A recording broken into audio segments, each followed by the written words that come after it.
الحمد لله الذي خلق الإنسان وعلمه البيان وأحسنه تقويما. أشهد أن لا إله إلا الله وأشهد أن محمدا عبده ورسوله. أما بعد، رئيس الحفل المبجل وزملائي الأعزاء، إني أريد أن ألقي أمامكم خطبة وجيزة حول الصلاة وأهميتها.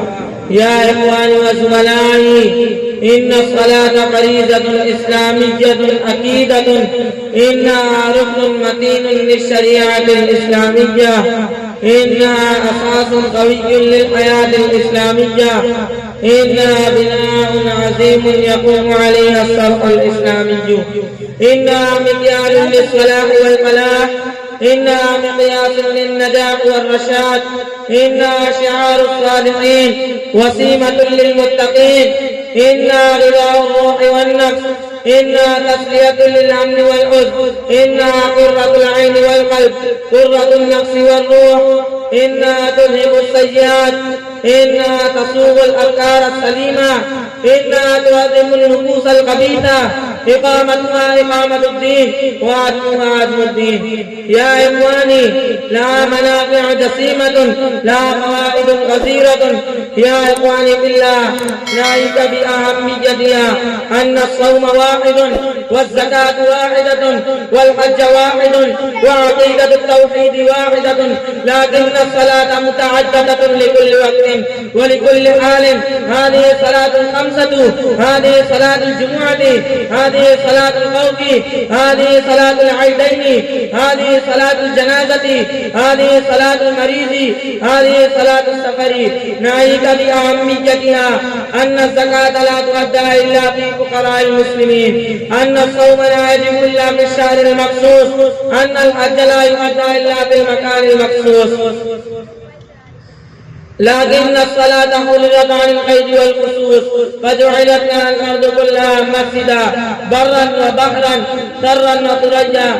ناهيك بأهميتها أن المكان الذي تؤدى فيه الفريضة من الصلاة تنور بها وتشرف، فهو بقعة منورة، فهو بقعة مشرفة، فهو بقعة مكرمة. من عمره وبناه فله كذا وكذا فضائل، فكيف من أداها بنفسها؟ قال النبي صلى الله عليه وسلم: من بنى مسجدا بنى الله له بيتا في الجنة. خير البقاع مساجدها وشر البقاع أسواقها، لا يعمره إلا من آمن بالله واليوم الآخر. قال الله تعالى: إنما يعمر مساجد الله من آمن بالله واليوم الآخر. ولا ظالم أكبر من منعها وقربها. قال الله تعالى: فمن أظلم ممن منع مساجد الله أن يذكر فيها اسمه وسعى في خرابها. يا إخواني، انظروا إلى هيئتها، إنها تحمل في طيتها معاني عجيبة وحقائق عميقة. أما عرفت حقيقة قيامها؟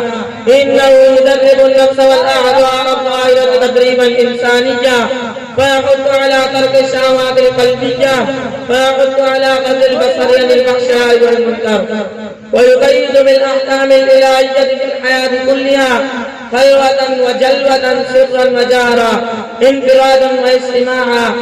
أما عرفت حقيقة ركوعها وسجودها؟ إنه يذكر الإنسان في كل وقت، إنه يذكر الإنسان في كل وقت أنك خلقت من هذا التراب الذي تراه والذي تضع عليه عبدك الكريم من الأعضاء. فكيف تكبر وتجبر أنت من هذا الطين وأنت من الصلصال؟ قال الله تعالى: منها خلقناكم وفيها نعيدكم ومنها نخرجكم تارة أخرى.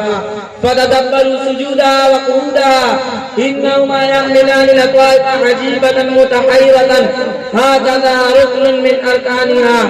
فيا إخواني، عضوا عليها بالنواجذ ولا تقبلوا عنها في أي حال من الأحوال، وإلا يكون لنا خسران عظيم.